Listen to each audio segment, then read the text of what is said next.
Imagine for a moment a quiet English village in the year 1885.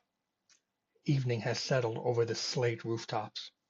A little mist rests along the lane, and most of the windows have gone dark. But in one upstairs room an oil lamp still burns.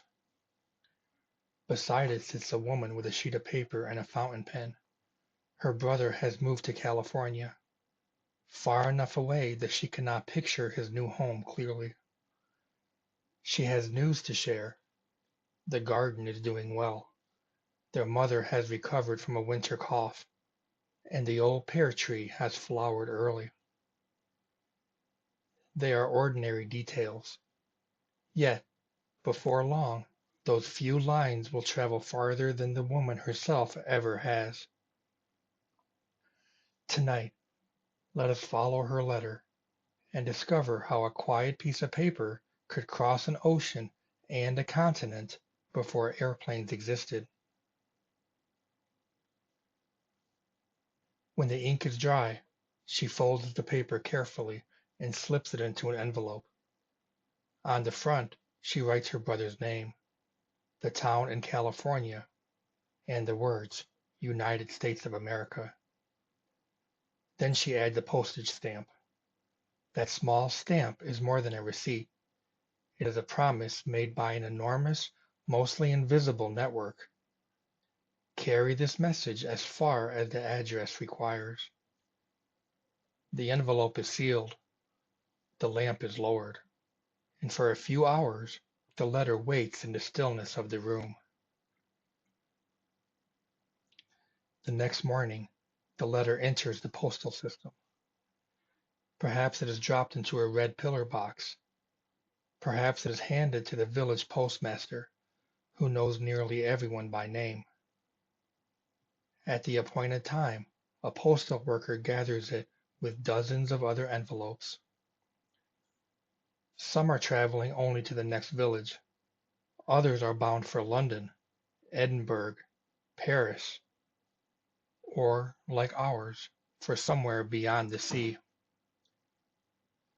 They are placed together in a leather pouch or canvas mailbag.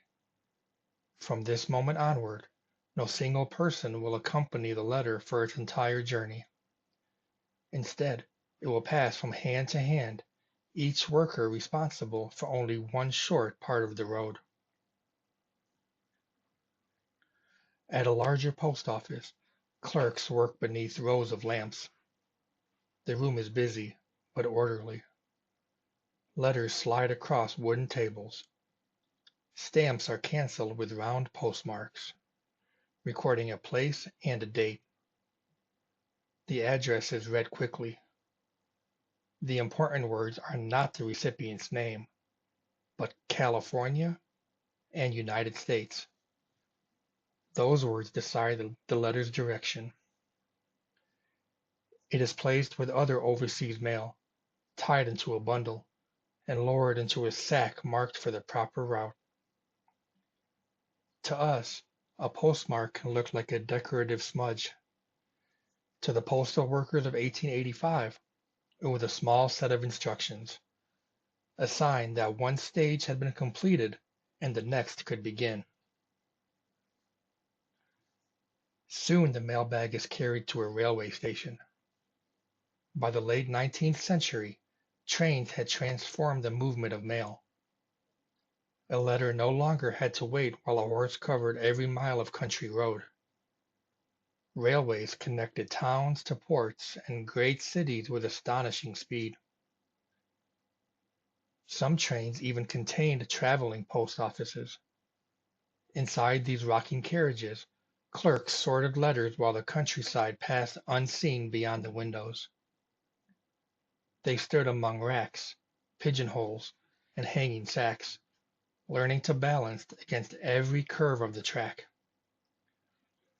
Our letter may be sorted again while it is still moving, quietly gaining distance through the night. By morning, the bag reaches Liverpool, one of Britain's busiest Atlantic ports. The docks are a world of smoke, bells, ropes, carts, and gulls. Cranes lift cargo from the quayside. Porters hurry beneath the dark hulls of steamships. Somewhere among barrels, trunks, and commercial freight are sacks of mail, small in size, but often more urgent than anything else aboard. The letter is checked, transferred, and loaded onto an ocean steamer bound for New York. The ship's whistle sounds. Lines are cast off. Slowly the shoreline recedes into haze. For the first time, the letter has left the country in which it was written. The Atlantic crossing is the longest uninterrupted part of the journey. Steam power has made the voyage more predictable than it once was, but the sea still sets its own timetable. Fog may slow the ship. Heavy weather may send waves over the bow. A mechanical problem can cost precious hours. Below deck, the mail bags remain closed and secure. Inside one of them, our envelope rests among business contracts, family news, love letters, condolences, invitations, and bills. No one aboard knows which message will change a life and which will be read once and placed in a drawer. The postal system treats them all alike. Day follows day. The ship moves westward, and the docks are adjusted as it crosses lines of longitude. Then, at last, land appears. In New York, the overseas mail enters another vast sorting system. The exchange depended not only on ships and clerks, but on agreements between countries. Earlier international mail could involve a complicated web of separate arrangements and charges. In 1874, representatives of 22 countries signed the Treaty of Berne and formed what became the Universal Postal Union. Its great idea was simple. Participating nations would work together as a single postal territory. The details remained complex, but sending a letter abroad became far more orderly. Our envelope receives another mark. Its British journey is finished. Its American journey begins. California is still thousands of miles away. Once again, the railway takes over. The mail travels west through industrial towns, farmland, open prairie, and country so broad that the horizon seems to stretch without end. Postal clerks sort as the train runs. Bags are exchanged at stations. Routes divide, and the letter moves into ever smaller groups. First California mail, then mail for a particular region, then for one town. The famous Pony Express had once carried messages rapidly between Missouri and California. Its riders covered the distance in about 10 days, but the service lasted only 19 months, in 1860 and 1861. It became a legend, while railways and telegraph lines quietly made it unnecessary. By 1885, it is the train, not a lone rider, that performs most of our letter's great crossing. The route climbs toward the mountains. Snow lies in shaded places, and the engine works hard against the grade.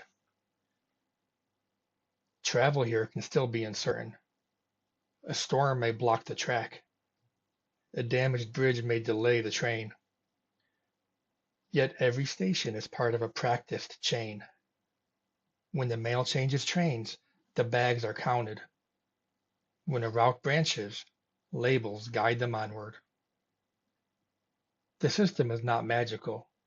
It succeeds through repetition, timetables, handwriting, memory, and thousands of ordinary people doing small jobs carefully. At last, the railway portion ends.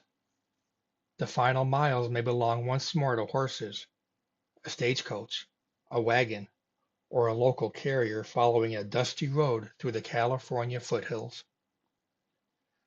The letter that crossed an ocean aboard a great steamship is now carried in a modest leather bag. Its world grows smaller again, from continents to a state to a town to one road. The carrier recognizes the name. Perhaps he has brought letters to this house before. He turns through a gate, approaches the porch, and completes the final few yards on foot. After thousands of miles, the journey ends with a knock at a wooden door. That evening, the brother opens the envelope beneath his own lamp. The paper may be creased. The postmarks may overlap. The envelope may smell faintly of canvas, coal smoke, or the sea. Or perhaps that is only imagination. But the handwriting is unmistakable. For a few minutes, an English garden exists inside a California room. He can picture his mother recovering by the fire. He can see the pear tree in bloom. Distance has not disappeared, but it has become gentler. This was one of the quiet powers of a letter. It did not merely carry information. It carried the shape of a person's hand, the pressure of the pen, and the pauses between their thoughts.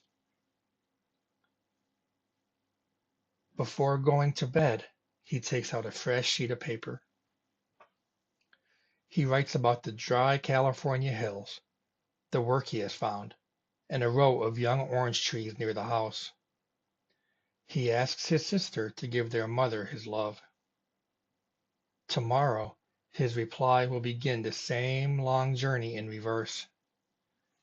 It will depend on carriers whose names he will never know, clerks working by lamplight, trains crossing darkness, and a steamship following a narrow line over an enormous sea. All of it so that one familiar hand can be recognized by another. The next time you hold an old envelope, pause for a moment. Its stains and postmarks may be a map, not only of where it traveled, but of the human patience that carried it there. This has been Big Steve's Quiet Curiosity, a quiet place for unhurried stories and the remarkable details hiding inside ordinary things.